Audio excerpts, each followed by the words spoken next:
Well, it's a very good evening to everybody. It is Wednesday and conversations from lockdown time. We do hope that you are enjoying the series. If you are, please remember to share, leave your comments in the comment section below. And if there's anybody that you'd like us to chat to, do let us know. We do our best. You know about our competitions. No point in going over those again. Make sure you upload them to admin@kyalamiparkclub.co.za. Very excited about the interview that we've got lined up for you this evening. One of my childhood heroes. And it's a very good evening. Peter Gotz, how are you? Aidan, nice to speak to you again. Yeah, very, very well, thank you. How are you? I'm good, thank you. How's lockdown? Where are you? Tell us where you're holed up. Looks good. Okay, the background looks nice. We're holed up. We're actually very fortunate. We're holed up in Plettenberg Bay. We have the most amazing home right on the banks of the Keerbooms River, 100 meters from the beach. And that's about a 15-kilometer beach that hardly anybody ever gets to. So we really, really are fortunate to be, living here during lockdown, as tough as it is.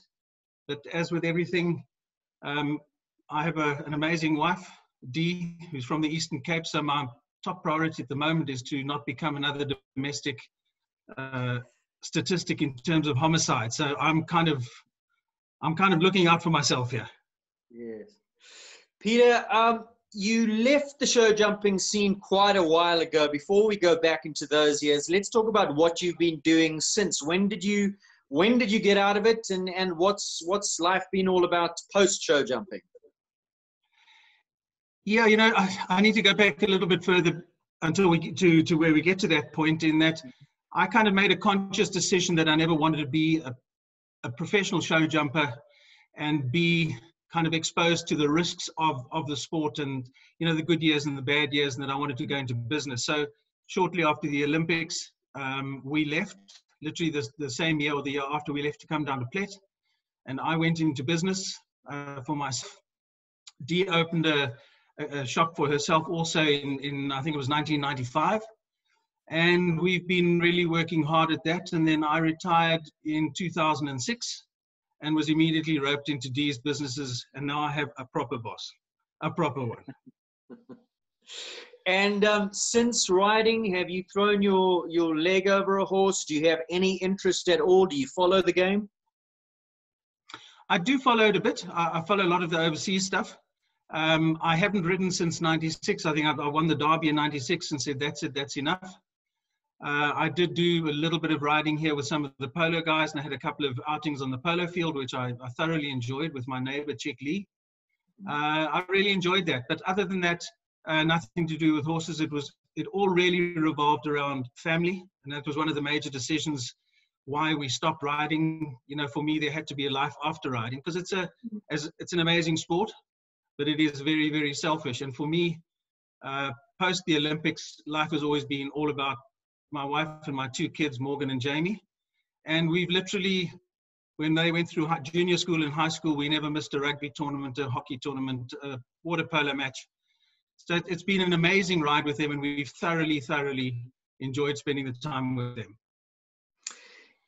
Do you miss it at all? Any niggles in the back of your mind when you're watching overseas jumping? Like, oh, I could do that. Yeah, every now and again, I think. I mean, it would be, I'd be a liar if I said no, I didn't. I had some amazing, amazing times in the equestrian sport, both here and overseas. I met amazing people, and I think the most important thing is that I miss a lot of those really, really good friends, a lot of whom have passed on. But we had some incredible friendships going. And, when you're in the arena, you are positioned. But when you're out of the arena, there are people that you kind of enjoy spending time with. And those are the people that I really, really miss. We had wonderful sponsors, all of us, not just myself. I think there've been incredible sponsorships going down for all of the people involved in the equestrian sport. And yeah, I do. But if I had to trade my family life for being back in the show jumping game, no. I'd rather stay and, spend time with my family. Well, let's talk about this remarkable career that you did have when you were still involved in horses. And let's go all the way back to the beginning. For you, how did it start? Were you first generation? Were your parents involved? No, my parents were really not involved. My mom, as a young girl, used to muck out stables in Germany in return for being allowed to ride and get a little bit of instruction. But when I first started, there was no talk of riding, there was no talk of ponies, but we lived in a place called Lombardy East, near the African Explosives sort of Limburg Park area. And my younger sister Katinka and I, who were always hand in hand walking around in our little speedos, one day walked a little way down the road and there were 3 ponies in a field. And we climbed through the barbed wire fence. And before I knew it, I was on the top of one of these ponies. And I think my sister obviously then went home and told my mom. And 2 weeks later, the pony arrived home, and that was my first pony that I had. And that's where it started. You just climbed on, no fear, natural right from the start? And how did the pony come to be with you? Did your mom go and track it down? Or were you begging and saying, listen, I've got to do this? No, I actually didn't. I mean, when the pony arrived, it came as a huge surprise. So I think she went around to the African Explosives farm, got hold of the general manager and said, listen, you've got 3 ponies in the field and I want to buy one. And obviously they must have agreed terms. And the pony arrived there one day and that was it. And then, Peter, was that the pony that you then had your children's career on? How did things progress from that point? No, that pony turned out to be a huge problem because when she came to us, she was in foal. And once the foal had been born, she chased us uphill and down dale. We could hardly feed her. I mean, she was absolutely a nightmare. So my mom took me riding at what was then, I'm not sure what it's called now, called the Edenvale Hospital. And they had a riding section there with a lady called Sister Weekly, if my memory serves me correctly. And I went on a couple of outrides with them. And then shortly after that, I think there was a bit of a gap where nothing happened. And the next thing is we moved out to Bedford View. And we had a sort of small holding opposite what is now the Virgin Active. And my mom bought me another little pony and I started riding that. And shortly after that, a truck arrived one day, sort of an open bed truck arrived one day with 2 ponies on the back. And they literally had to jump off the back of the flatbed. And I don't know how they got back on again, but in fact, the one had to get back on, the other stayed. And it was a horse trader from the southern suburbs by the name of Martin Falco, who was known to his friends as Fally. And he was as mad as a hatter. And he arrived with this flea-bitten little young horse that was as skinny as anything, had ticks in its ears, and apparently had been used as a jackal hunter in Christiana near Kimberley. And that turned out to be the start of my career and probably the best horse I've ever had, and the horse that really set me up, and he was called Charlie Swap. Wow, that was Charlie Swap. So you didn't know what the pedigree was. He just turned out this little farm pony that turned out to be a miracle. Yep, absolutely. Kalahari Ferrari. I've actually got a picture of him here that I can show you. Yeah. If you can see that. Yeah. Can you see that? Yes. Wow. Yeah. Yeah.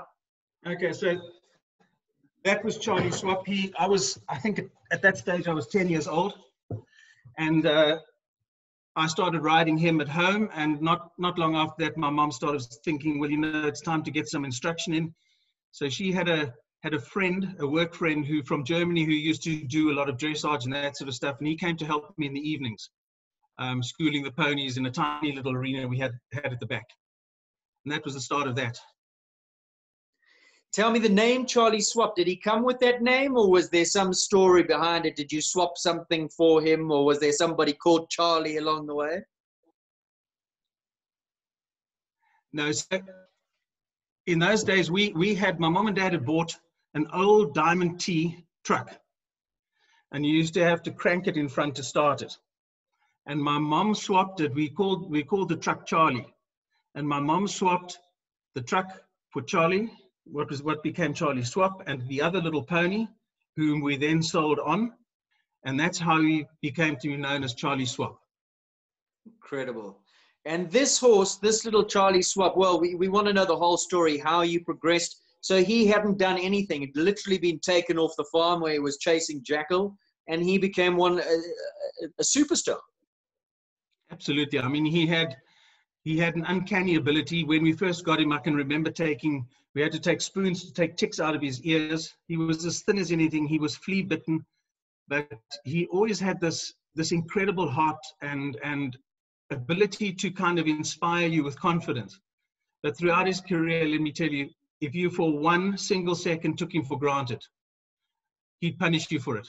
And he could do it by stopping at the first fence in a Grand Prix. He did that to me in Tongaat one year. He ran straight past jump number 1 because I was a little bit cocky and thought, okay, well, let's get on and take this one. So he taught me lots and lots of lessons, and he kept me very level-headed. I promise you. I had my feet on the ground with him. So you got him when you were still based in Bedfordview, but then there was a move, I believe, out to Kyalami. Was that to further your riding? At what stage did that happen? Because you said you were 10 years old when you got Charlie Swap. Yeah, I think it was 9 or 10, something like that.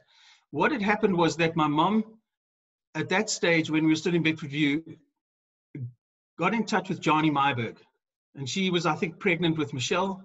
And she asked Johnny to come out and give me a couple of lessons. And Johnny's been, she's played a huge part in my life in terms of my early development. And in fact, her and George both took me under their wing. We both shared Toyota as a sponsor for, 23, 25 years. And she played a really big part in my life. And I think it got to the point where my mom, in fact, was approached by Philip Smith and said, the late Philip Smith, could I join in with Johnny for the lessons and stuff? And then once we progressed from that, Johnny said, you've got to get Pete out of this place. You've got to go to where the action is, which is more over sort of Glen Finesse way. And we bought a small holding in a house about 400 or 500 meters down the road from where, in fact, Glen Fox is today. Mm-hmm. So we moved there. And then from there, lots and lots of things happened. But that was really a move, I think, that my parents realized had to happen if I was going to be serious about the game. Mm. Were you that serious about the game at that stage? Because I know you're a naturally talented sportsman and there were other sports as well. So at what stage did you say, right, I'm going to focus on just the riding, that's where my God-given talent lies? Or were you doing multiple sports, you were just a natural and things came easy? To be honest, Aidan, I actually wasn't that keen on riding. All I ever wanted to do was play sport, whether it was baseball, tennis, cricket, soccer, anything to do with sport. That's all I wanted to do. And I remember that we had a young chap helping us as a groom, a guy called Jan. And he used to say, you've got to come and ride the horse. And I said, no, Jan, you just tell the madam when she asks you just tell her that I rode the horses and they were sweating. So every time my mom came home and said, Jan, now how did the horses go? He said, oh, no, he rode them very hard. They were very sweaty and wet when he finished riding them. I was across the road at Kensington Polytechnic playing sport with whoever I could find. So I really wasn't that keen. But then, of course, I couldn't get away with it when there was a show on a Saturday or a Sunday or whatever, and we had to go and compete. I couldn't get out of that. But I really was more into sport than I was into horses, to be honest. And Peter, before we talk more about Charlie Swap, your school life, where did you go to school? I started off initially at Bedfordview Primary, and then I went to the German school, which was at that stage in Hillbrow, until it moved out to Auckland Park near the Mill Park Hospital today. So I did my matric there. Okay. So when you were living in Kyalami, you were commuting all the way to town every day to do your schooling? Yeah, and my poor dad, I mean, if I could apologize now, I would. My poor late dad. I made him get us to Mill Park by at least 6:45 every morning so we could play cricket before school. And in those cold winter months, it's ice cold, it's still dark, and you're chugging along to get to school purely because I wanted to play soccer and cricket and whatever else was going. Apart from your riding, did you excel at those sports? Any provincial colours in any other sports? Aidan, no, in those days it was very different. I got provincial colours for swimming. We didn't play cricket as a sport at the school. We played soccer, but only limited amounts of soccer. So from that point of view, no provincial colours in that, no. That I left to my children who did all of that when they went to school. Ah, brilliant. So you're obviously a very naturally talented, gifted sportsman. But back to the riding. Charlie Swap, you get him, you move out to Glen Finesse. Did Johnny continue the training in those days? Was she your coach all the way through your children? I take it Charlie Swap was there in children's and juniors all the way into adults.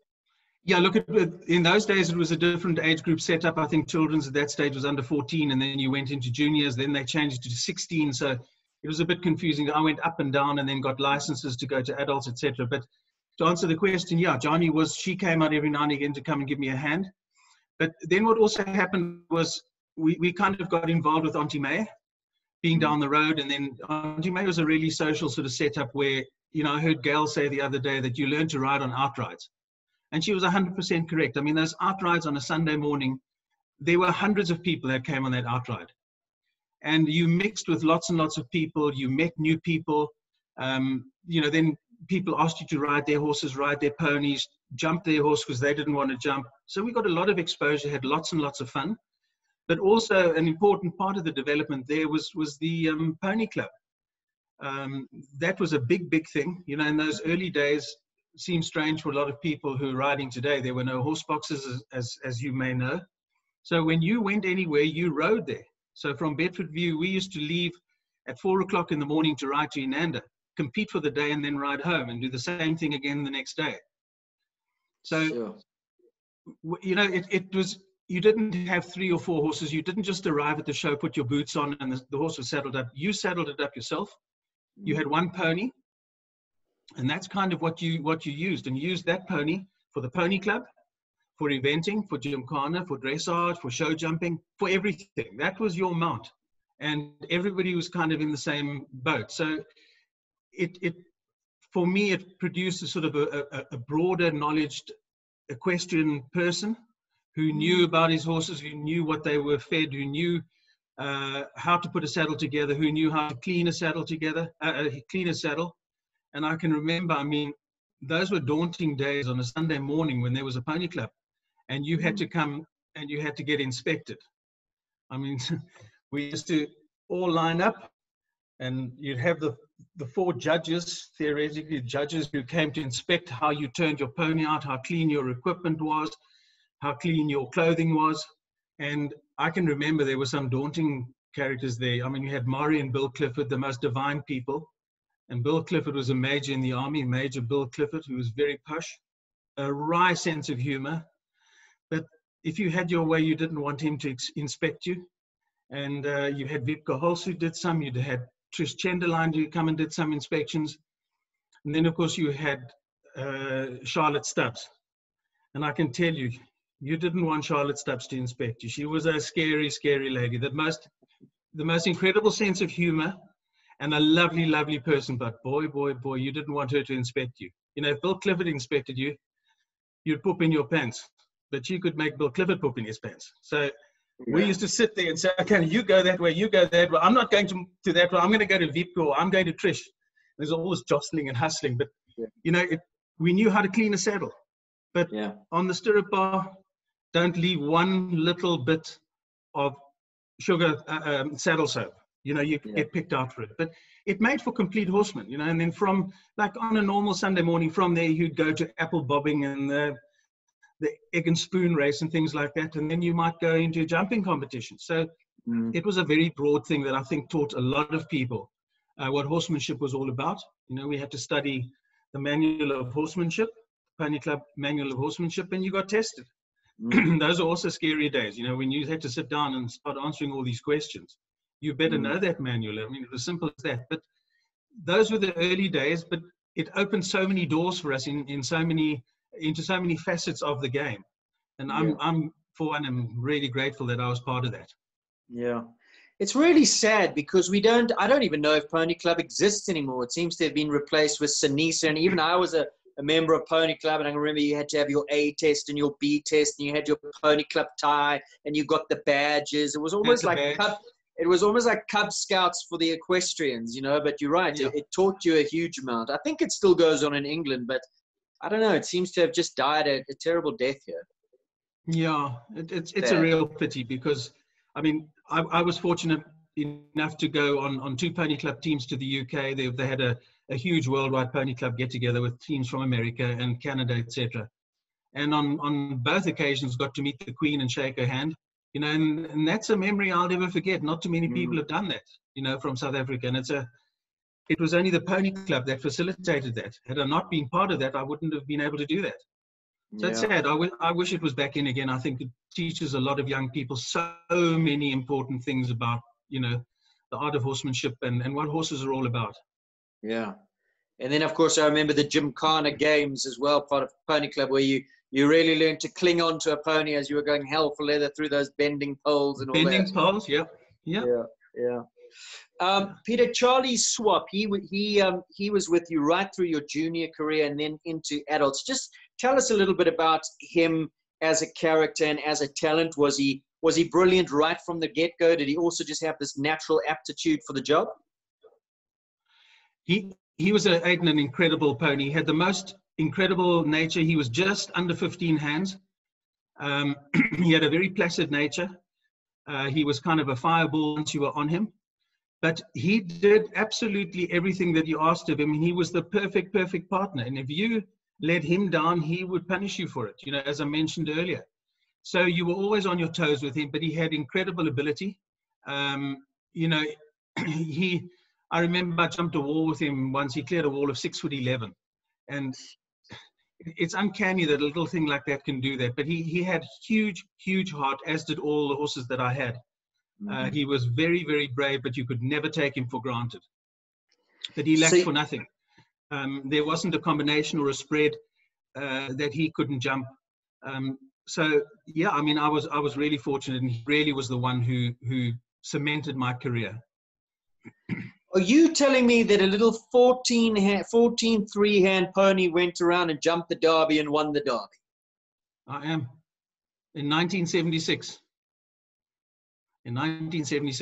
That is like a Marion Coates stroller story. That's insane. Absolutely. Yeah, absolutely. Sure. Yeah. Now tell me about that first Derby. How old were you at that time? Were you under license to go adult, or were you already adult? No, I had been under license, then had to go back down, then came back up again. But at that stage, I think I was 20 years old. And, in those days, I think when you're 20, 21, you fear absolutely nothing. There's nothing you can't do. And for me, it was just another show that came along. And I think in those early days, you had 3 qualifiers, the third one of which, I'm not sure if it was the one that I won with Charlie, but the third qualifier was often the Transvaal Championship, and then you had the Derby. But I mean, I can recall in that Derby, whereas we restricted now to, I don't know what it is, 25 starters or 30. Excuse me. In those days, I can remember we had 70 starters trying to win the Derby. And I went in the Derby, and I mean, I jumped my round, and I can't even remember if I had 4 faults or clear. I think I had 4 faults and won it on 4 faults, but it was just a sensational event for me, and I think it took a long time for that just to sink in. But at that age, you sort of say, okay, well, one down, let's get to the next show and let's go and jump in another class. We were like all fired up and keen to go. Was that your first start in the Derby? No, it wasn't. I think it was my second start in the Derby. It was my second or third start. I think I had a start when I was 18, 19, 20. So I think it was my third start. On Charlie, all on Charlie. Yeah, I can't remember, the exact number, but I think it was my second or third. It certainly wasn't my first. Yeah, and they were all on Charlie. I mean, that was the horse you were going around on. Yes, yeah. I had another horse called Pasha's Delight, I think it was, but I can't even remember. It goes back so far. Remember, I'm like 95.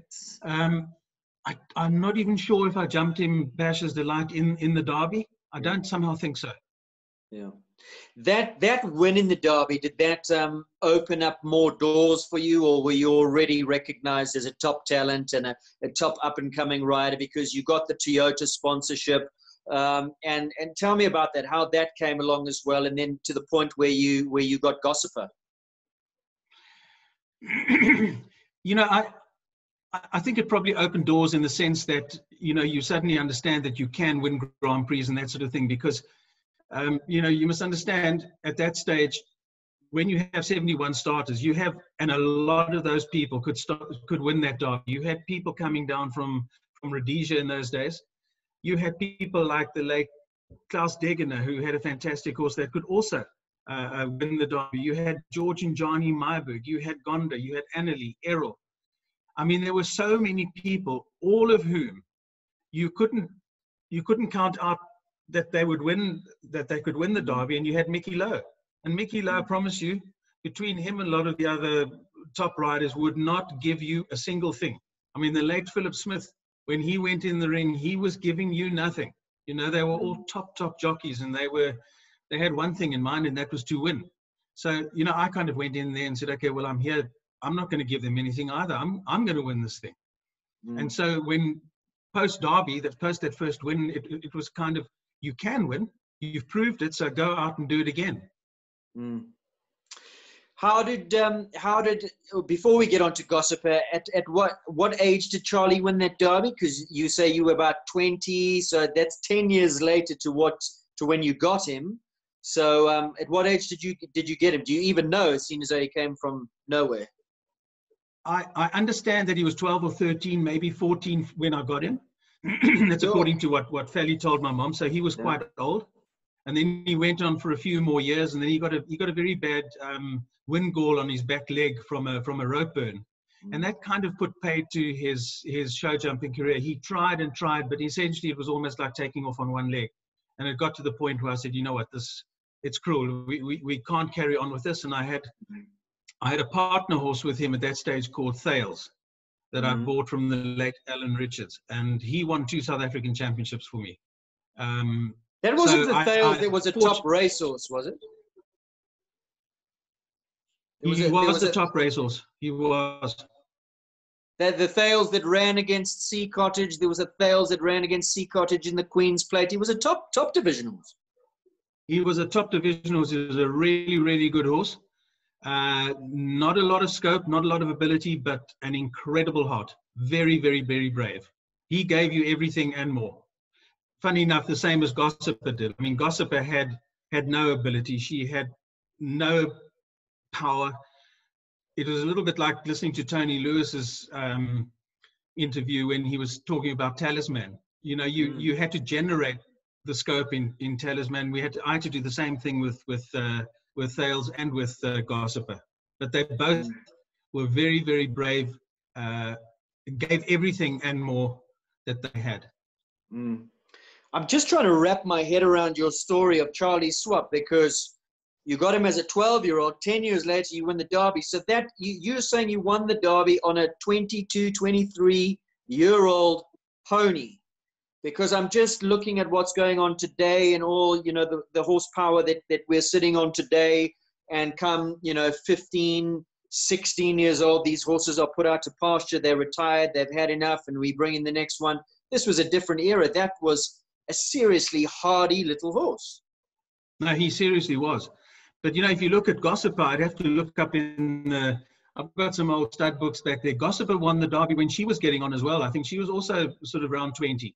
So, you know, I think with all of my horses, I never worked them hard. They never jumped hard during the week. If they went to a show, they'd have I'd give them a little pop on a Thursday morning before a show or 2 days before a show, but they didn't jump every day. We did lots of outrides and lots of sort of fitness work, but very little jumping. So, you know, they were never over jumped. I just didn't believe in that. And, you know, unless they had a problem that I needed to work on, for example, with Gossiper, I needed to do lots and lots of work on her, because when I first got her, she had an absolutely appalling front end. I mean, I did a couple of somersaults with her.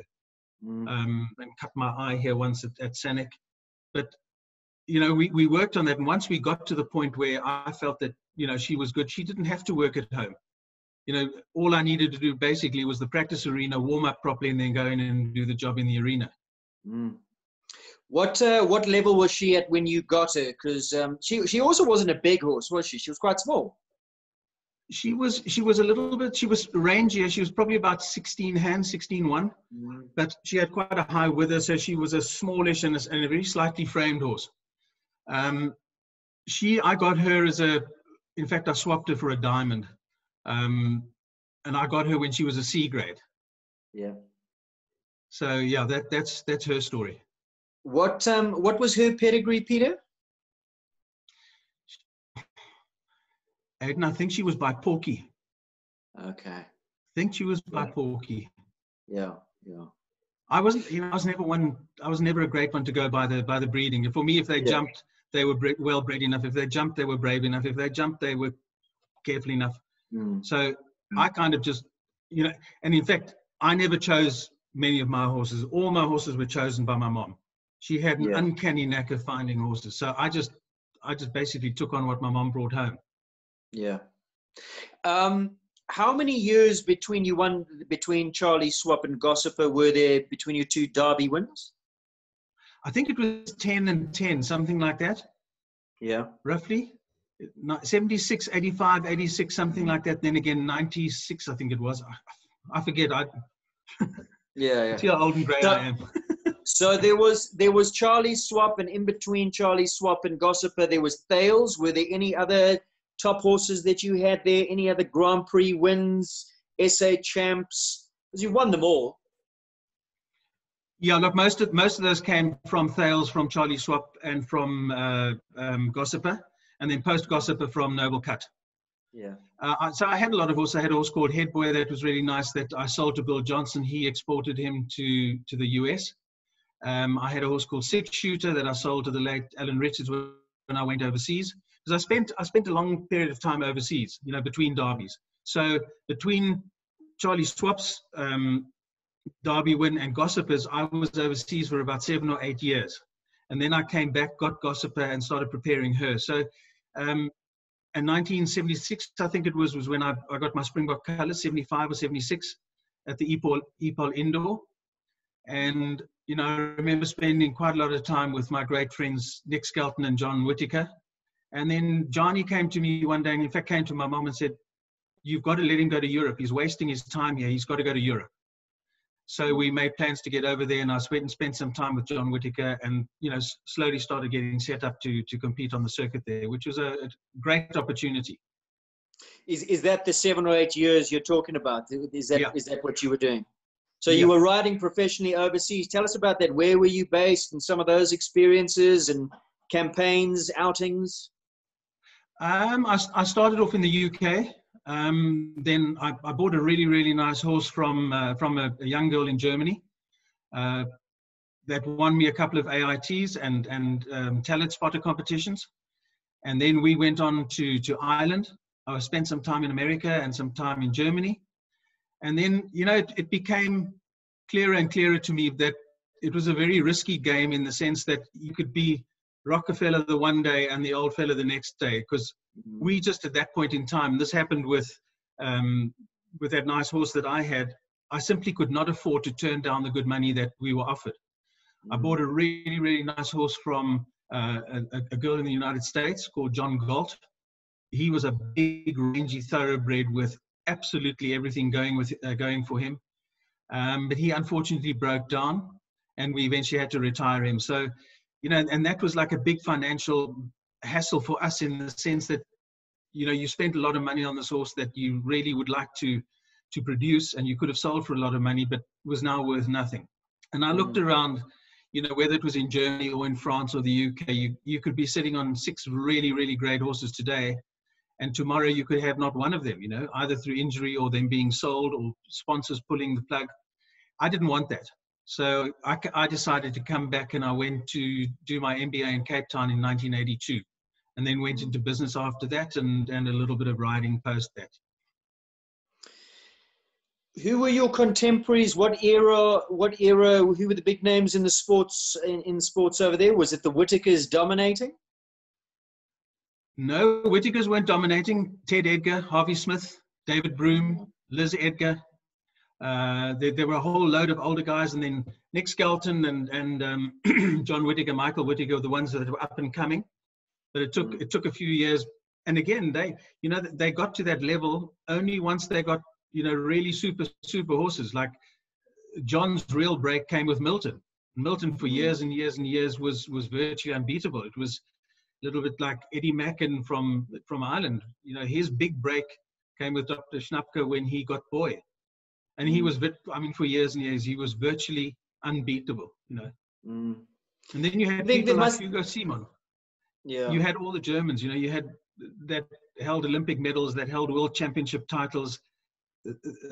They were impossible to beat. So it took them a long time to get to that level. And it was also a very difficult setup in that all those big shows only allowed 4 riders from each country. So the UK would nominate 4 riders, and it would literally always be the level 1 riders, the CSIOs would always be Harvey, Ted, David Broom, and maybe one other. And the same thing from Germany. You know, you'd have a Gert Wildfunk that was always wherever he went, he was always the first one to go, and he had that horse, Roman, who won the World Championship. So it was very difficult for the youngsters to break through.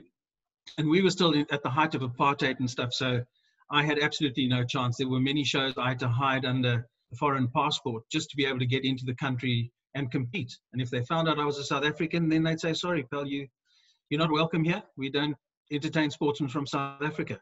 I had a little bit of that as well. In fact, quite a lot of that. How did you get around that when you say you hide under foreign passports? I don't want to get you arrested. Don't say anything you shouldn't say. I don't want anybody coming looking for you now. No, I had, through my heritage, I had a German passport, so I could, I could use that. But there were countries like the Netherlands, for example, the Scandinavian countries that weren't having any part of that. They said, no, you're a South African. We're having nothing to do with you. So I went to those shows. I watched. I helped. And it was a great experience watching. But, I wasn't into going to shows to watch. I wanted to compete. Yeah. And it just became more and more difficult. And eventually I said, you know what, you're also getting older. You need to knuckle down. It's time to go earn some money, getting into business, etc., which is then what I did. Yeah. I was chatting to Oliver Lazarus last night, and he was saying the same thing. That's, the riding is the one side of the sport. The other 50% is finding the owners, finding the horses, finding the breaks, because there are so many good riders, top riders who we never hear of just because of that. They just don't find the break. The good horses don't, because the owners want the big names on the horses. It's much like the movies. You want the movie stars in your film because they're the ones who put bums on seats. It's the same thing. Exactly. And I mean, that was exactly my thinking at the time. Plus, had I had a really, really good horse and somebody came along and offered me 6 million euros, there's no way that I can turn that down. So then, you just about, and it always happens at the Equestrian Games, the World Championship, the Olympic Games, everybody's prepared to pay that premium just to get to the Olympic Games. So they come along and they offer your owner, they offer you a huge amount of money. You can't turn it down. So you're on the threshold of getting to the Olympic Games, and suddenly you're not there, and you might never get there again. Yeah. And you're also on the threshold of becoming a name where then the doors open and the horses do start coming. It goes hand in glove. Once you're there, you're a name, people start backing you. But like you say, is this a rich man's sport? I think it's become a rich man's sport. I think in the early days you could get by. Where I'm talking about when Ernie Hayward was still riding, Johnny and George, all of us, we could go out and find horses, and we could get by, we could compete. But even in those days, there were people who had more money than other people, and any nice horse that came along was snapped up by any one of 5 or 6 people that were always mounted on the very, very best money horses that money could buy. I was never in that league. Even if I was, I'm not sure I would have done it that way. I think I'm quite happy to have ridden the way I did. But it is a rich man's sport. It's not cheap to keep horses today. When you look at what a saddle and a bridle costs you, what it costs you to shoe the horse, what vets cost you, it's a hugely expensive game. And clearly, if you don't have the funds available, you cannot compete on level terms. And for me, when you look at the amount of talent that is out there in terms of riders, with all the riders, they're all seriously good riders. At the end of the day, it's what you mounted on that's going to determine whether you win or don't. If you have a horse that clears every fence like that, you've got a lot better chance of winning a competition than one that keeps sort of going over that much or just touching a pole. You're never going to win the big stuff with that. Never. Yeah, it's like they say, you can be the best rider in the world. If you're sitting on a donkey, you're only going to make it the best donkey that donkey can be. Exactly. Yeah. Motor racing's no different. If you look at Formula One, if you take Lewis Hamilton and you put him into, and I'm not trying to be disparaging, but you put him into one of the the Ferrari. lower sponsor teams, he's not going to win the world championship. And you'll get a mediocre to good driver in a Mercedes, he probably will. So it's so important to be mounted on the right kind of animal. If you want to win the big stuff, you have to have the best stock. There's a reason why you go to these auction sales, and I hear all these incredible prices being paid for horses. People they're buying future potential, and you're not going to get future potential for cheap. It's simple as that. It's common economics, Mm-hmm. So yeah, I'm afraid money does play a huge part in the game. I suppose in your day, Peter, you might have had also a little bit more of a chance because everybody was sitting on thoroughbreds, and there was a surplus. There was this feeding chain from racing with the thoroughbreds. So you could, if you were into dealing, you could spot a nice thoroughbred, work him up. If it had potential, hang on to him a little bit and keep turning them over until you found one. Now, with the sales, with the auctions, you're coming in already at those big prices, which a lot of people just can't afford. No, absolutely. And I think for me, that's the sad part, but it's, that's the world evolving. That's what finances do. But it's a sad part because you're cutting out, if I think back to youngsters, and I don't mean this, in an ugly sort of way, but I remember Wayne Dale. Mm. I mean, Wayne, he battled on, and eventually he got a break with Billy. Mm. If you took a Wayne Dale today, he would have absolutely no chance because he would never be able to get to the entry level, which is to go to the stud farms and either buy one of those horses on a sale, or else buy something that he's seen jumping at Kyalami Park on a weekend. Anything that looks half decent is going to cost you an awful amount of money. So that puts people like Wayne, and funny enough, people like myself in my early days when I started would have put me right out the bracket. I mean, I couldn't go along in those early days when 10,000 Rand, 15,000 Rand was a huge amount of money. We simply couldn't do it. I was 16, 17, 18 years old. There's no way I could come up with that sort of money. I came up with one price for Thales. In fact, I came up with a big price when Alan sold him, and I paid him 10,000 Rand. It was a huge amount of money. But I'd done quite well with prize money and that sort of thing. But my prize money was applied to purchasing another horse.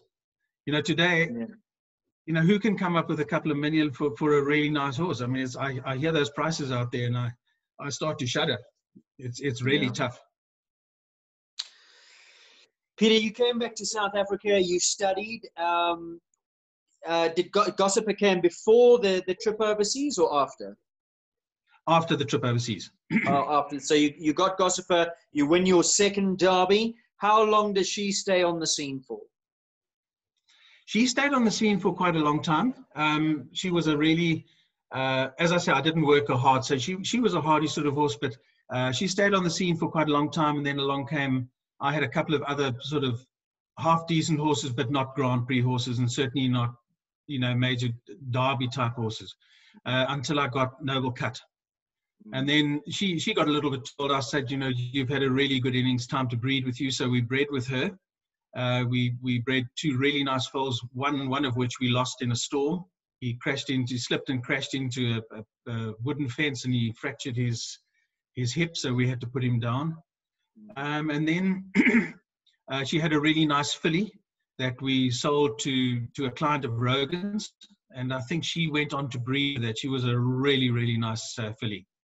So I brought her back down to Plet here, and we bred her. We put in foal to Karen Phillips' stallion, and then we brought her down here, and then she retired here, and then eventually we had to put her down here when she got too old.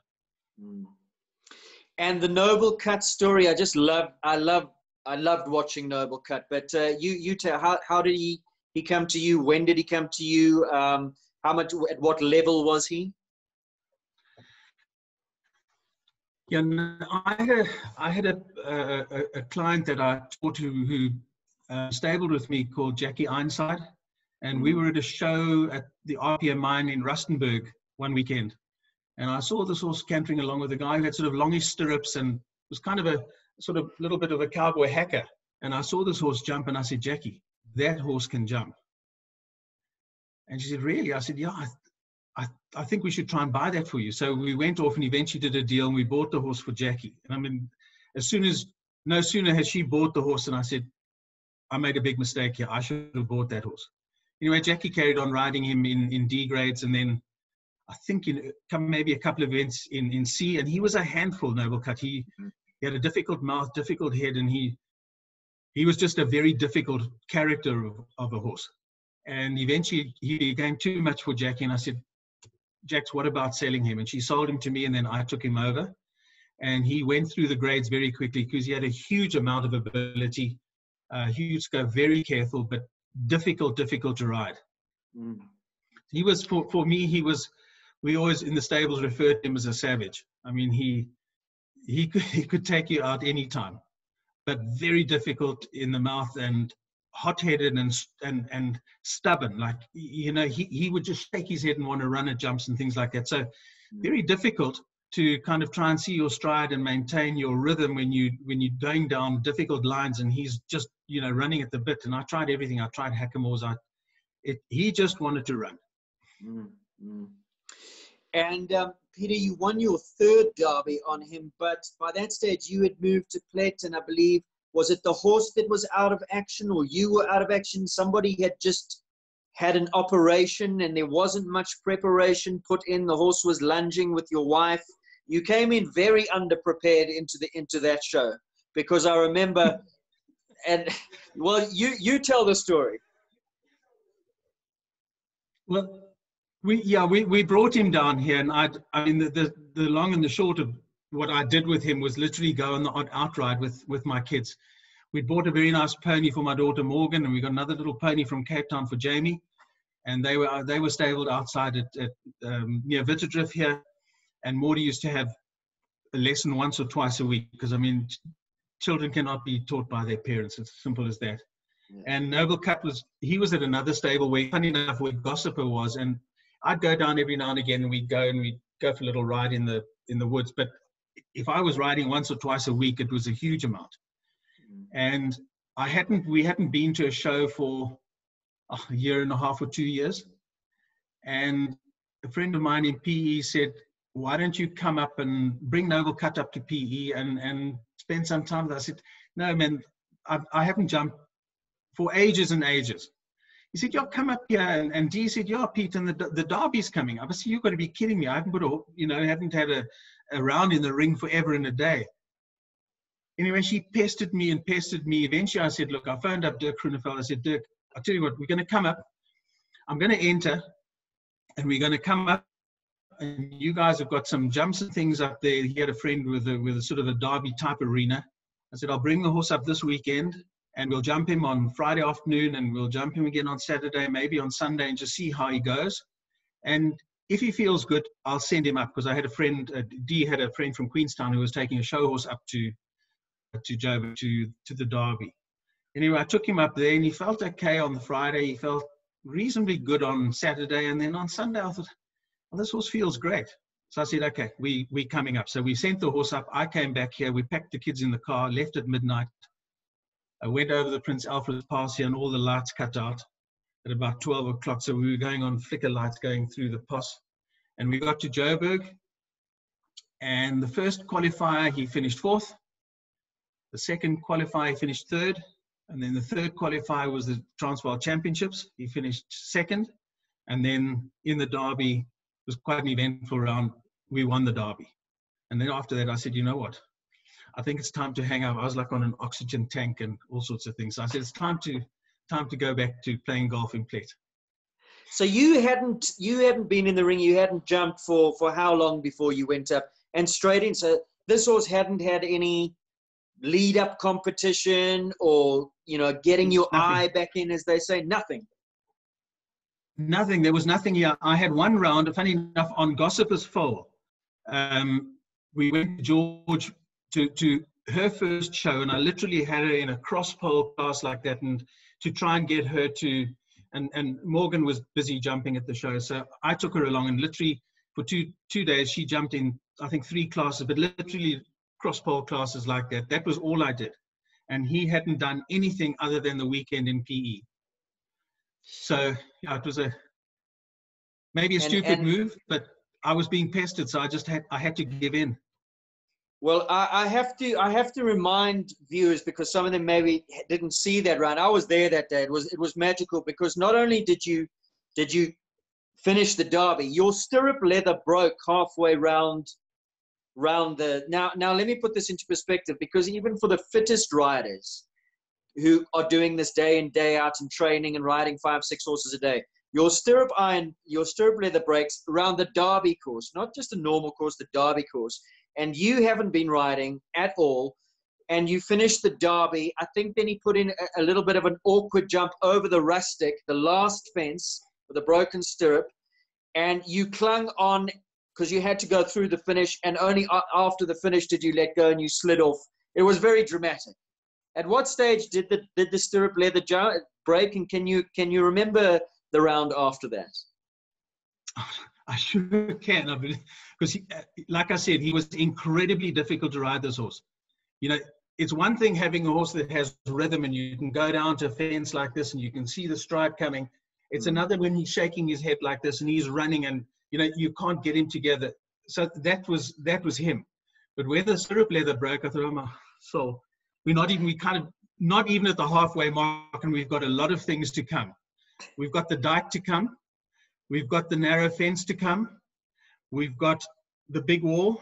We've got the water jump to come. We've got the double of gates. And then we've got that big rustic ox at the end. And I just said, you know what? You've got two choices. You either bail out or you suck it up and you get on with the job. And that's what I did. Yeah. And we managed to get through all of that. But when we got to the oxer, the final oxer, it wasn't that he did anything funny, but he jumped it. But when he landed, instead of going straight through the finish, he ducked straight left, and I went straight forward. And that's when I had to cling onto his neck like that, and make sure that my feet didn't touch the ground. Yeah. And I mean, I've still got a numb nerve on the inside of my left knee where I after the finish went along the ground like that. And I can just remember saying, I'm through the finish, and I took my little jockey whip that I had, and I threw it up at the judge's box and went over the judge's box and landed on the roof. Yes. And that was the end of the story. I mean, I went outside, and old Mike Ross was standing there, and he said, boy, come here, let's give you some oxygen. It was probably the most memorable event I've ever had. Speaking of injuries, Peter, you had a horrific injury at one stage. I think it was also in a derby round where the horse jumped from the top of the bank and your pelvis rotated. What exactly happened there, and how long were you laid off? Yeah, that happened in, I think it was 1989 or 1990, 1990 maybe. I was working at the time for an insurance company in Joburg. And I didn't have a lot of time to practice and train, but I was like incredibly fit. And I went in the derby with Noble Cut, and like I say, he'd do everything in his power to make it difficult. And we jumped. We came down the derby. I forget exactly where it was, but it was the fence before the dike. And I can recall jumping over the fence, a big oxer. And I can recall jumping over the fence, and I thought, I came back up like this, and I thought, if you come back down in the saddle now, he's going to have it down behind. So I went from here, I went forward again, and he came up, and something had to give. And I rotated my pelvis and ruptured all my ligaments and stuff and had to have a huge operation.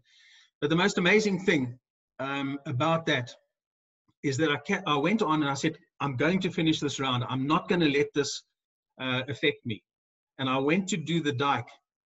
And Noble Cut stopped dead, and he would not go anywhere near the dike. Now, he'd been down the dike before. He would not go anywhere. And then I tried to sort of force him in, and he wouldn't go. So I came around, I tried it again, and he would not go. And I could feel that I had absolutely no power there. I was powerless to do anything. And from there, I just went like this, and I knew it was all over. And he walked like a lamb all the way to the exit. His wild streak was gone. He said, there's something wrong here, and let me walk him home. And that's what he did. Yeah. Were you in a huge amount of pain, or had adrenaline kind of taken it over? When did you When did you feel that there was so? Because I mean, there was a major injury for you to go, well, I'm going to continue. Either you're completely nuts, or there was something surging through your body like adrenaline that you were in the moment that you wanted to continue, because that was a major injury. No, it was. Look, I remember feeling something sort of warm going down the back of my back. It wasn't painful at the time, and I know that when I got up to the exit, Mike Ross was waiting there, and thank God he is the size he is, because he was able to kind of lift me onto his shoulder to get me down. Then put me straight in his car and took me off to the Santon Clinic. It was painful then. They gave me a lot of pethidine. They gave me more pethidine. It did absolutely nothing for the pain.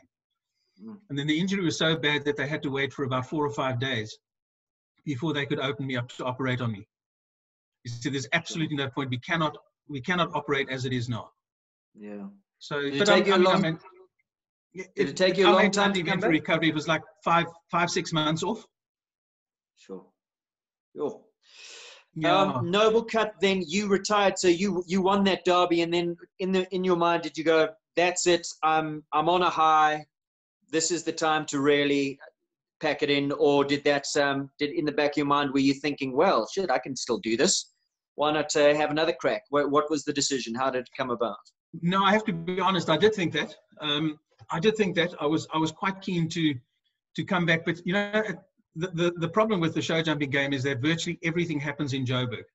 You know, when in the early days we had incredible show organizers who put on shows in Tonga, to put on shows at the Constantia Cricket Club, the Cape Indoor, Russell Macmillan and the late Klaus Degener with Sun City. I mean, they put on incredible shows, and I don't think people appreciate how much work goes into those shows.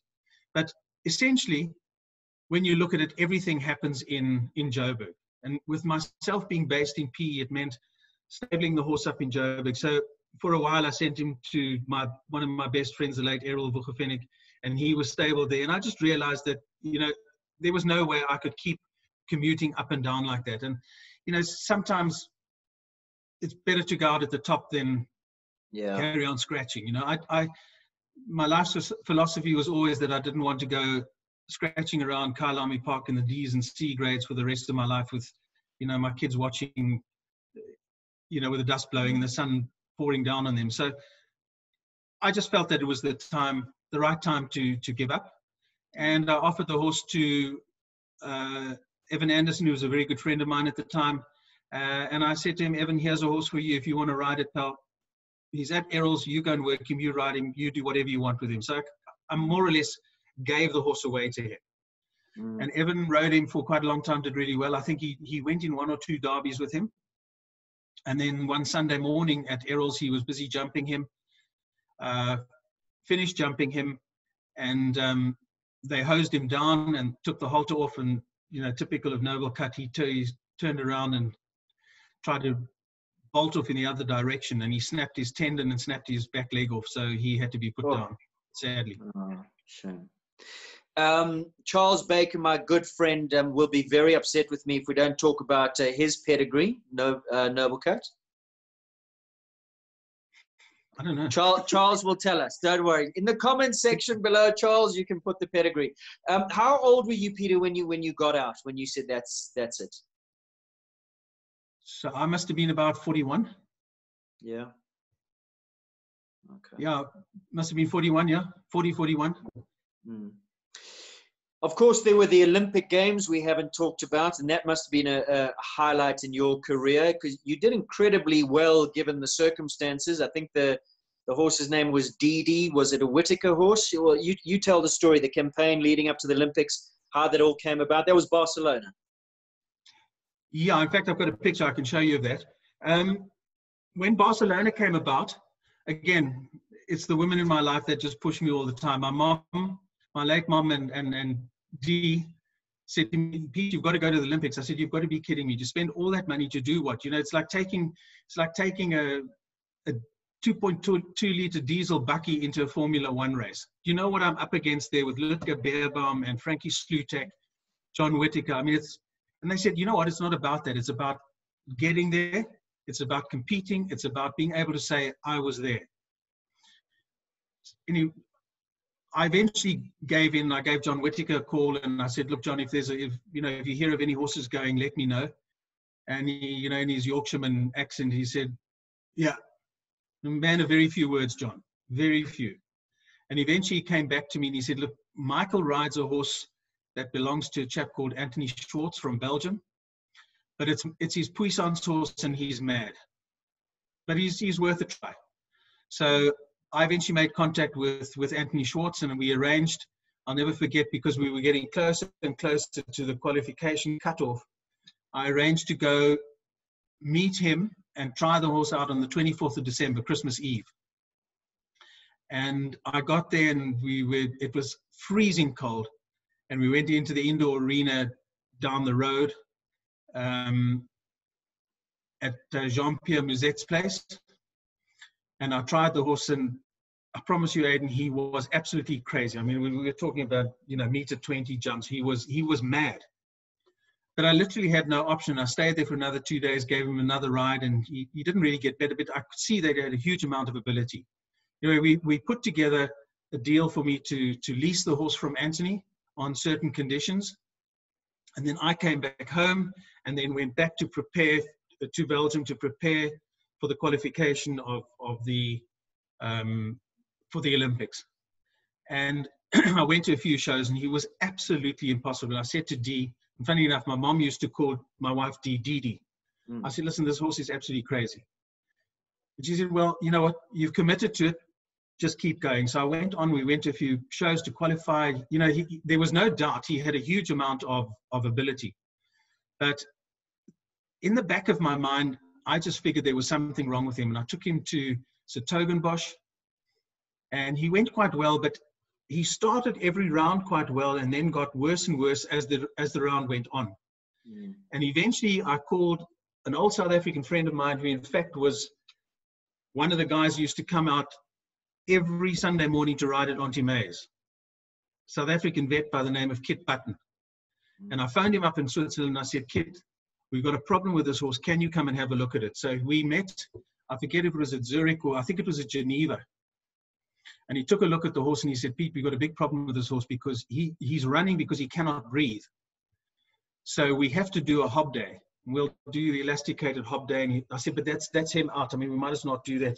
You know, he said, we'll put him on a recovery program. And we did exactly, we operated on him and we put him on a program. We went to a couple of qualifiers and then we qualified in I think it was Nice in France or Le Bourg in France. And then went to the Olympics. And before we went to the Olympics, we went to Aachen. And that was another animal altogether. I mean, it was absolutely incredible. But he did okay. But he was quite a lot more manageable, but incredibly, I mean, he's a huge stallion. He must have been 17.2. Typical warm blood stallion. Great temperament, but also impossible to ride. I seem to find all these impossible rides. And I'll never forget, we jumped one competition at Aachen. And I came around the corner to jump a double of oxes going towards the gate. And we landed and I had to pull him up like that. And the chain on the bit that I had a very special contraption there, but it was a proper solid steel chain. When I pulled like that and he wanted to run, I pulled again, the chain snapped and he bolted for the exit. And I couldn't stop him. And he went straight through the boom, heading down towards the stables. I couldn't stop him, so I leaned forward and I hung onto his neck like that and grabbed him by the nose, and I eventually managed to slow him down and got him to the stables. I said, people are right, I probably am going to kill myself here. Anyway, that was the last event, and I took off my boots, packed everything away, ready to go home, when I got a call to say, listen, we're short of riders for the puissance. I said, well, then you shall remain short of riders for the puissance because I'm not doing it. They said, no, you have to go. And then Paul Schockemöller came to me and says, Pete, you have to go in this puissance. He's a puissance horse. That's his forte. I said, yeah, but it's also been absolutely bucketing down. Anyway, I won't bore you with the details, but I went in the puissance, and in the final round, there was a huge triple bar that I went over. He cleared that, and the wall was standing at, I think it was 2 meters 31 or 2 meters 32. Sure. And it was only Frankie Slutak and I left in the last round. And I came to the wall, And I sort of went on like that, and then I fired to go, and his back leg slipped on the greasy going. He slid into the wall and stopped. And I turned around, and I went 2 strides, boom, boom, and he went over the top, and we cleared it then. And then Frankie came, and he cleared it, so we finished second. And I think we won the princely sum of then, it was 25,000 Deutschmarks. So I promptly headed off to the show control office to go and get my 25,000 Deutschmarks. I said, no, pal, the horse's owner's been here a long time ago. He's got the 25,000 Deutschmarks. Oh, no. Yeah, it wasn't about the money, but yeah, it was an incredible achievement. But at the Olympics... But obviously that puissance was enough to now convince you that the Olympics were worth a shot. You know what, I'd qualified, so it was pointless not going. So the first qualifying went really well. By the end of the second qualifier, I was lying in about 10th place. And then at the end of the third qualifier, I was lying equal third, if my memory serves me correctly. And then we went into the final. And the final was 2 draws of 10 and 10. And it had been bucketing down like you cannot believe in Barcelona. So the arena was a proper sort of compliant, FEI compliant arena with sand and these little catapult elastic and plastic rubber grommets. There were just seas of these black things going. So when we went to the water jump, all you could see was 4 flags. And I said to Russell Macmillan at the start, I said, Russell, what is the point of going in here? He said, well, we've tried to get them to stop it, but they won't. And there was nothing else on other than the men's marathon that finished at 12 o'clock.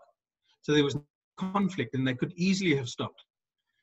They made me go in, so I mean, I just went straight through the water jump, so that was 4 penalties, and you know, the rest is history. And after the first 10, there was a break, and they brought in the tractors to kind of level the surface, and the water subsided, and then all the medalists came from the second group of experience. In fact, I can show you the picture here that I was talking about. I don't know if you can see that. Is that him? That's Didi. And the were there complaints about that afterwards? I mean, that's grossly unfair. There were huge complaints, but just before we get on to that, if you look at the picture here, most amazing thing is sitting right there, the second person from the side here.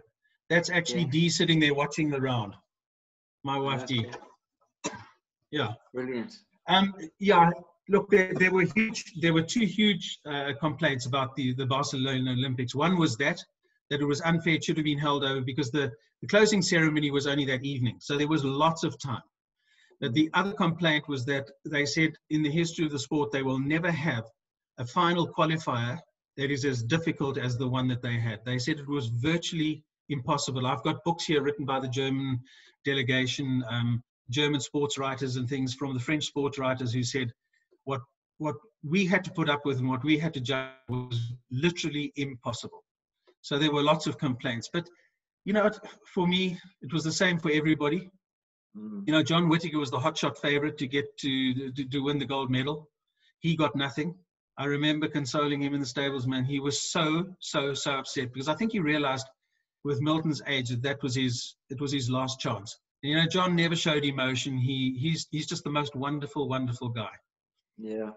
I mean, I remember that I think Nick Skelton had Dollar Girl, got eliminated. Oh. I think Quito de Bossi, Eric Nave didn't have a good round. I remember that treble combination that was right against the stands in the yellow and red. That was just eliminating everybody, like an impossible distance in the back rail of, I think it was the Oxer in the middle. It was just insane. Impossible. Yeah, impossible. But I mean, Didi had the kind of ability to do that. So, you know, he excelled, funny enough, in that round. That's why I got to where I was. But unfortunately, it wasn't a reverse order of qualification. It was a draw. You know, in those Olympic Games, you know, as the rules stand today, Ludger Beerbaum won the gold medal. But today he could not have won it because he fell off in the first round, in the first qualifier. He'd have been out of the competition, but he came back. You know, at the end of the day, it's what you do in that very last round that determines whether you get the medal or don't. Yeah, I remember his bridle broke. And incredible experience. Do you think, had it not rained, do you fancy he would have gone close to being top 10 maybe? Or medal? Oh, I think medal would be a long shot. But, you never know. I mean, riding's a funny game, you know. If all the chips fall the right way, it can work for you. But I mean, theoretically, I should never even have got to the final. You know, I mean, I can remember a couple of the German guys coming to me and saying, "Man, what you have produced here is just incredible. How on earth you ever got here is just, it's unbelievable." So I think it's a long shot to have said I'd have got a medal. I don't think so. I think I'm happy with what I achieved, but certainly the playing fields weren't level with the rain coming down. And had the conditions been better, I would have been able to put in a decent round in the final. I'm sure of that. And Peter, the whole overall experience of the Olympic Games, because that's the one that everybody wants to go to. Were you at the opening ceremony? I mean, what was that Olympic spirit like? Oh, just unbelievable. It was incredible because we had just come out of the sort of apartheid thing. And, you know, the Olympics at that stage, it was on for us. It was off. It was on. And I remember my horse being on its way from Belgium to Spain through France when we got the call to say, listen, bring the horse back. It looks like it's off, because there was a controversy about who was going to be there from the South African government. F.W. de Klerk was supposed to go, and they said, no, if he goes and Nelson Mandela doesn't go, then the athletes don't go. And at the last minute, he stepped back and said, okay, well, Nelson Mandela can go. And I met him on 4 or 5 photo shoots at the games, because I'd known him from my working days with Auto and General, and he was the most incredible guy. But the experience when we walked into that arena, you know, by far and away, the loudest cheer was obviously for the home nation, Spain. But when we walked into that arena, it was absolute pandemonium. And the other country that got a really loud applause was Yugoslavia, because they just come through that civil war that they'd had. So it was incredible. And, you know, to meet all those people, to meet Magic Johnson and Michael Jordan in person, and Boris Becker, the kind of guys that we had. And I was very close, funny enough. Mark Perro and Oscar Chilupski and Wayne Ferreira shared an apartment together, and we had lots and lots of fun together. And we got to experience things that, you know, the ordinary people just couldn't do. And we just took it all in, and we made the very best of what we had. But, you know, if you look at the facilities they had, the kind of food that was on offer, the kind of fruit that was on offer, the ice creams, there was an entertainment center with movie houses, and, you know, it's an experience you just cannot believe. And it's certainly something that I'll take to my grave with me. Yeah. Coaching, did you do any coaching when you were running your stable? What was your core business? Were you working on the side and just riding for pleasure, or was there the dealing and like the whole horseman, the whole setup where one has to coach and ride and deal? And how was your setup in the days where you were? No, I was basically just riding for myself. I would help on weekends where I could, but I was riding for myself and working, because I had to earn money. I had to perform at work, and I had to earn money to keep the stables going. But I did do lots and lots of teaching by way of clinics, you know, going down to Natal and giving clinics over a 3-4 day period. So I tried to give back that way. And I was very fortunate in my own career that I got lots of input. As I said, Johnny and George took me under their wing. The late Leslie Taylor, who used to, in fact, stay on our farm, he taught me a lot. With Johnny, we used to go on sort of select courses. There were only 4 or 5 of us that used to go to courses that he put on. And then I had George Morris, who came out here, who was probably the biggest influence on my career. So he came out the first time when I think I was 13. He took me back to the US for a month. And then about 2 years later, I went back to him again. And whenever he was out here, I was on all his courses. And he had an incredible bearing on my career. And I took that forward when I gave clinics. I literally gave George Morris clinics, and tried also, what he did was to show my pupils what they looked like and what I wanted them to look like. Because George always used to say, a picture's worth 1,000 words. And, you know, it's very difficult, I think, for people, for example, who play golf. You know, they say, oh, you've got to do this, your swing's this, your swing's that. Well, you need to see what you're doing in your swing, where and what you need to correct. And that's what I tried to do when I was doing the coaching. I think I did really well at that. But I never had the time to sort of, coach like, Barry or Adomini or those sort of guys today. I didn't have that kind of time. Do you have that kind of time now? We couldn't persuade you perhaps to get on a flight once in a blue moon and come and give a clinic up in Joburg and get you a little bit more back into the scene? I'd have to think long and hard about it. I mean, thank goodness we're on lockdown and no flights available. That's all I can say. But I wanted to share something with you. Let me just see if I can get it up here, because, they all think that they have seen the end of me, but maybe they haven't. Well, that's good news. That's great news. Bear with me for 1 sec. So my daughter, who's married and living in Sheffield Beach in Natal, she's got a little 15-month-old daughter, and let me just share that with you.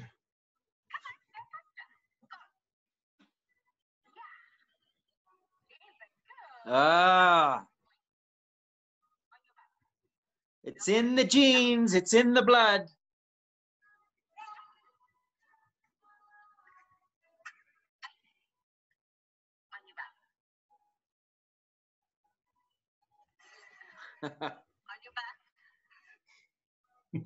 Wonderful. Yeah, so we'll see you back in the lead rein classes. That'll be your comeback, where you're running on the lead rein classes. Oh my goodness, I'll show you a couple of pictures with the lead rein classes with my daughter. Yeah.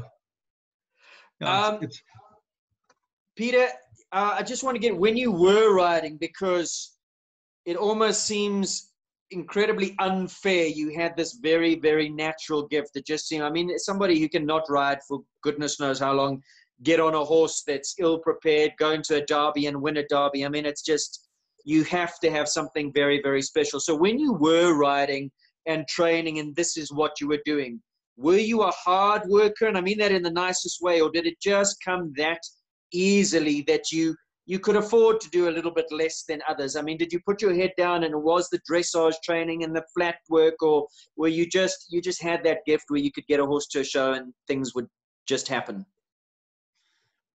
No, I honestly, I never ever worked hard. When I was working to keep my horses fit, Dee was keeping them fit and working them every day. I had people who came in and helped to ride. I never ever worked hard at the game. In the early days, I can tell you that with Charlie Swap, I can remember one day coming back from the derby. It may have been the derby that I won or the year before that. I jumped in a class and I just felt that there was something wrong, and I just didn't feel good about the way I was riding. And we got back from the derby and got back to the stables, and I had the most amazing groom by the name of Moses Makubo, who was an absolute saint. And we offloaded the horses at home, and for an hour, I made him put me on the lunge without stirrups on Charlie Swap, not on something else, on Charlie Swap. And I made him lunge me until I felt that my hips were soft and my arms were soft and my shoulders were, that everything was fine. And we went out the next day, and I think I won the class the next day. So I did that every now and again, but I never, ever, ever worked hard on the game or worked hard on my abilities or my riding.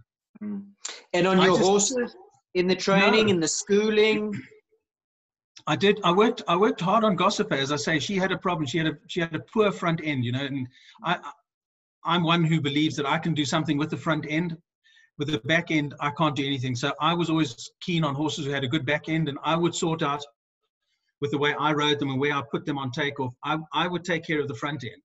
Sometimes that didn't work out so well with Gossiper, and as I say, we turned over a couple of times. But so I worked quite hard on her, but not over a short period of time. I let that happen because, remember, I got her as a C grade, so I was able to take my time with her, and I think I turned over with her as a C grade and as a B grade. But a proper cartwheel number. But I never ever overworked the horses. I never worked them hard. I never kind of bossed them, or I tried with Noble Cut to boss him, and there was just no way. Eventually I just said, you know what, you're never going to win this battle, so work with what you've got and make that work for you as opposed to what you would like it to be for you. So What do I you never worked hard or on myself. What do you think it was that made you so good? I mean, a lot of people work very, very hard to achieve results. Some people have natural talent, but then there's that X factor, that little bit different, that something else that distinguishes the top guys. And from everybody who I've spoke to in these interviews, they've said, Peter Gotz, your name comes up again and again. They said your will to win and your competitiveness is where you were just virtually unbeatable, that when you went into that arena, you just had the self-belief. So for you, what was that about you? What was that X factor? And then what do you believe a top rider needs as well to make it? Sure. You know, I think from the point of view of my personal attributes, what I had, in spite of what I looked like physically, I had probably the softest hands in the game. I did have a lot of strength if I needed it, but I had the softest hands in the game. I kind of like to think that I had a really good rhythm and that I didn't need to jump up and down and do too much, that I could let things happen. And I always believed that I had an incredibly good eye. I can't remember too many instances where I actually missed my stride or missed my jerk and, you know, the horse had to put in a quickie or I was too far away. You know, maybe whether that comes from the sporting background of playing tennis or cricket, I don't know. But I think that was it was a major attribute. And I think also what I did was, Aidan, I like to believe that I built up rapport with every single horse that I rode. And whether I rode a little squib or I rode a big rangy horse or one with ability, one without ability, I just believe that in my kind of contact with the horse that we were on the same page. I made him feel that I wouldn't let him down and he gave me to understand he wouldn't let me down or she wouldn't let me down. So I think we were a team. We trusted each other and we put our complete faith in each other. And when it comes to going in the ring, yeah, I've said it before. I took a lot of flack in my early days because I can remember the late Errol Volkerfenning having a real go at me at the Pretoria show. Like he said, "You're the most arrogant guy I've ever come across."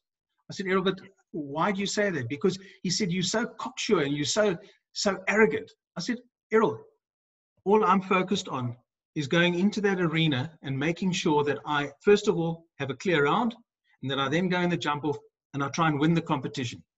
And I believe in my ability. It's got nothing to do with arrogance. It's that I believe. I think, if you look at a Tiger Woods, he went through a stage where people said he was arrogant. He was so good you could not beat him because he believed in what he could do. And I honestly believe that whatever competition I went into, when I went to the Olympic Games, I know the chances of me winning anything or even getting to the final were remote. But I didn't let that get to me. I just said, you know what? You're here. You're going to make this work for as long as you can. And I was a little bit disappointed, I must say, that it ended the way it did because of the rain.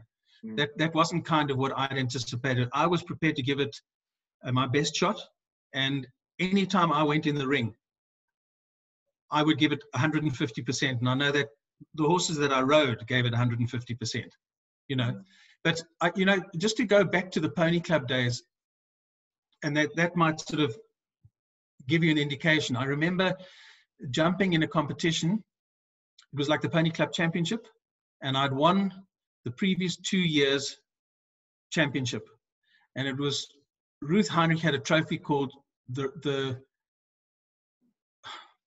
Rocco something or other. She had a horse called Rocco something or other that I think Tony Lewis rode for a while. But it was for that particular trophy. It was a beautiful sort of a belt with a whole load of little trophies and things on it. And I got into the jump off with a girl who was the nicest, sweetest girl ever. And I sort of thought, you know what, maybe she's nice and maybe she's sweet. But you are here. If you win this thing today, you get to keep it was the Durocco floating trophy. If you win this today, you get to keep that. And Aidan, I went in there and I said, and I can remember saying to myself, I'm going to win this thing and I'm going to apologize to this girl. And I did. I said, I'm really sorry that I had to beat you, but I couldn't not beat you. Yeah. And that was kind of my philosophy. And I no longer have that kind of philosophy. I think from that point of view, Dee's made me a much, much, much better person and a nicer person. Because you can't, you know, if you're at the top of the game, you can't afford to give anything away. I mean, go and ask Annalie or Mickey or the late Philip Smith or Gonda. Ask them to give you something before the jump off of a Grand Prix or a Derby. They're giving you nothing. They want to win just as badly as the next guy. So that's what it takes. You have to want to win more than you love life itself. Yeah. Is a lot of that visualization, so when you're walking the course, you have a plan? Were you one of those guys who went in with a plan? So you walked the course, you knew the distances, you knew your horse, you knew what it was capable of, and you had an idea of what you wanted to achieve, you know, what turns you were there, and that's what you were out to execute? Or were you more go in and see what happens, run by the spur of the moment, a little bit of improvisation? Yeah, I was definitely one of those. When I walked the course, I would look for the funnies and think about the funnies and say, this could be a problem. Or I'd look at the way a fence was set up on a turn and what might happen if you didn't approach this thing right, what your horse was likely to do because of the placing of that fence. So if it was close to, you know, the side of the arena at an angle, he might look like he's jumping into the... So I would be very wary of things like that and be wary of difficult distances. But for the rest, walking a course was kind of I can remember seeing lots of competitions where I didn't even walk the course because I knew how good those course builders were. Unless they were out to trick somebody, you know, it was going to be a stock standard thing. But I can remember, I mean, some funny scenes in the arena. The Mickey Lowe was a past master. I can remember him waiting for his opposition to come to a difficult line. And he'd wait for them to get there, and he'd walk a step ahead of them. But he'd walk either big steps or small steps and walk and say, what on earth, what does Harold think he's doing? Now, hang on a minute. And he'd turn around and walk the other way and say, no. And he'd always scratch his head like, no, this can't happen. Meantime, the other ears were like this. Yes. He had them completely flummoxed. I mean, there were showmanship things that gamesmanship things that happened there that I never paid attention to that, but I made a point of walking around with Mickey just to see what he was doing to the opposition. And you can't believe how often they fell for it. Yeah. And I could hear them outside. I know what I'm going to do down that line. I mean, it's like 8 meters from a vertical to a triple bar. Meantime, it wasn't. But Mickey had walked it like that, and they believed that it was. I mean, there are a few instances. The other one that did that, who was a past master of doing that, was Philip Smith. Yeah. He would also, no, I can't see what they're thinking here. And of course, everybody, you know, he just sowed this doubt. And I never fell for that sort of thing because for me, you know, those course builders that we walk the course, that we jump their courses, they were Nartis Ferreira, Harold Preston, Brian Lave, they were top course designers. So for me, walking the course is almost, why? You know, I've ridden the Derby so often, why would I need to walk the course? You know, and I walked the Derby, they invited me up there for sort of the multiple winners thing the other day. And I gave my friend Lejeune a little interview. I walked the course with him and tried to just explain to the public what I was thinking while I was walking the course. But, you know, once I've walked the course once, I actually don't need to walk it again. You know, it's a stock standard thing. So I never paid much attention to that, I have to be honest. That's somebody spoken, you really had true belief in your eye and you could ride off your eye. So you weren't one of those guys, if it was, you know, more than a 4-stride distance, you wouldn't worry about the rest. Now you see a lot of people 8, 9 strides around the bend, they're walk. You weren't one of those. You were like, well, if you can't ride on your eye off of, you know, 4 or 5 strides, then what are we doing? Yeah, for me, it was just a case of keep it as simple as possible, look out for the pitfalls. And, you know, also as the game sort of evolved, we got different things, you know, with jumps that were much more open air as opposed to like the early days of the rancho at Milner Park, where you had lots of big, heavy brush boxes and things, pastel colors, thinner poles, lighter poles that come off easier. So it makes it a little bit more difficult. But I think, you know, for me, the trick was always to simplify the thing and keep it as simple as possible.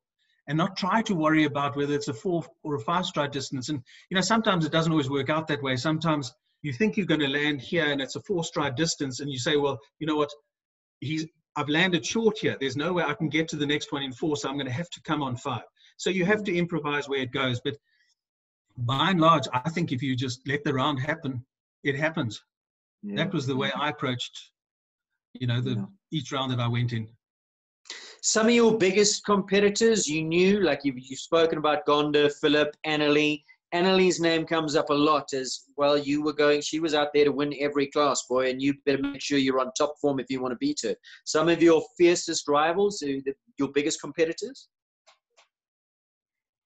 Let me tell you something about Annalie. She's just not just giving you anything in the Grand Prix. She's not giving you in the D or E grade stakes either. So, I mean, she was probably, between her and Mickey, probably the most competitive people. For me, the best preparer of a horse for a big event or a big title would be Gonda. She had one thing in mind and she'd work towards it. She was a great preparer and always had, I have to say, and I hope Gonda doesn't mind me saying, but she always had fantastic, fantastic horses. But in the early days, people seem to forget about Johnny before she had her kids. She was wild. She gave you nothing. George gave you nothing. Bill Johnson, the late Bill Johnson. Oh my God, he could scream around. Another one who wouldn't give you not one single thing in an E-grade welcome stakes. So, Klaus Degener, when he had Ashton Town, there were so many of them, and they were all there to win. And they were fierce competitors. Errol wasn't about to give you anything either.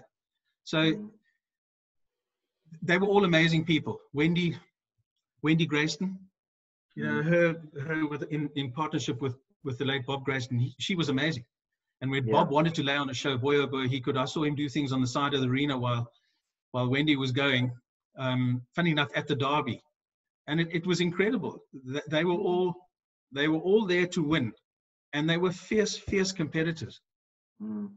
Wendy Grayston is still around, and we're hoping to line her up for one of these. Talk about some of those King Coles and King Canutes.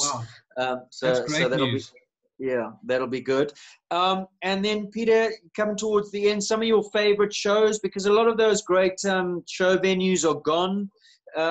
But there were some wonderful, wonderful show venues, Pretoria Show and Cape Town. Which were some of your best venues and some stories from those days? Oh, there were so many. Cape Town Constantia Cricket Club was an incredible place. You were able to go across the road to go and buy crayfish and that sort of stuff. We had lots and lots of people that came out. My personal favorites, because that was where my induction happened, was the old Rand at Milner Park that Tony mentioned the other day. That was a place where whatever class you were in, there were 15, 20, 25,000 people there. It was incredible. The Sun International series that we had was fantastic. Lots of fun. That went. You could gamble. You could do water sports. You could go to movies. You could play golf. You could go for game drives. Swaziland was great fun. Tongaat in Natal. So that often went around an interprovincial, and I always used to say that we don't care about winning the interprovincial. We had to choose a side of interprovincial drinkers, because on the last night of that event, we went down to the old Tongaat Hotel, where they have the most amazing curries, and then there was an interprovincial drinking competition. So that was more important than that. The early days, the shows that they put on in the old Rhodesia, Marandellas, Salisbury, Bulawayo, Umtali, they were unbelievable shows. And it's, there were shows that we went to, like we went to shows in Swakopmund and Okahandja in Southwest Africa, the old Southwest Africa. And in those days, you had to go there by train. There were no horse boxes. And I can remember arriving at Swakopmund, and the arena was like they have in the Champion Series in Europe now, was literally right on the beach. But we arrived there after about a 4 or 5 day train journey with the horses. And they took the horses off, and the whole lot of them bolted off into the dunes. And we had to go and get people with planes to come chase them back. Got them back and started riding the next morning. Those are experiences that you don't forget. But, there are so many really special shows that we've had. Cape Indoor, the EPOL Indoor, we can never forget. That was I won the South African Indoor Grand Prix there in a jump-off against my best friend, the late Jacques Malherbe. And that's where all the overseas people came. We got the contact with the top European guys. I mean, we had the most amazing people. You know, Denzeos came out, Liggis came out. We had so many top people. So you can never forget those shows. And you know, if I was back in the game, I'd be looking to put on shows of that sort of ilk where you can get people to come in and it becomes a whole big entertainment thing. You know, if you look at the Champions Series in Europe that Jan Tops runs, it competes with all the big shows and all the big venues, and yet they've managed to get big sponsors together for big money. But they've also been clever in that they've changed the concept. So, you know, for every top guy, you've got to bring a youngster through, and for every team that comes through, there must be a backup team that comes. So it's giving everybody exposure. So you're not looking at the same four faces every time they go out. Yeah. So I would love to see you know, some of those shows come back. I really would. Yeah. And of course, Tony was speaking about it. Barry was speaking about it. Those shows gave South African riders the opportunity also to ride for their country, that EPOL indoor show. And that's where you got your Springbok or South African colors. Yeah, absolutely. Yeah, absolutely. It was an incredible opportunity, and we need to give that back to the youngsters. You know, for me, it's very sad that we no longer have them, but I do understand how expensive they are to stage. I understand how much work goes into staging all of those things. I mean, you need huge amounts of money, and and also for me, my little bit of input for what it's worth, I would love to see, you know, horses just becoming more readily available to people who aren't in the top money bracket. I really would, because I think we bypassing a huge amount of talent. And it's not like you buy a tennis racket. Yeah. You know, when you look at the infrastructure that needs to go with a decent stable, you know, it's no good having one horse. You need, at one stage, I had 40 horses trying to, you know, filter them to get one horse to come through that I could then use to go and, you know, win a Grand Prix with. Yeah. So it's and I don't have the solution. I don't know how one would go about doing that, or what I could add to by way of suggestion to, you know, organizers or, you know, affiliated bodies or whatever. So it's difficult, but I think we have a great sport, and I think it has a long way to go. But I do think that there are issues and certain things that we need to look at. Yeah.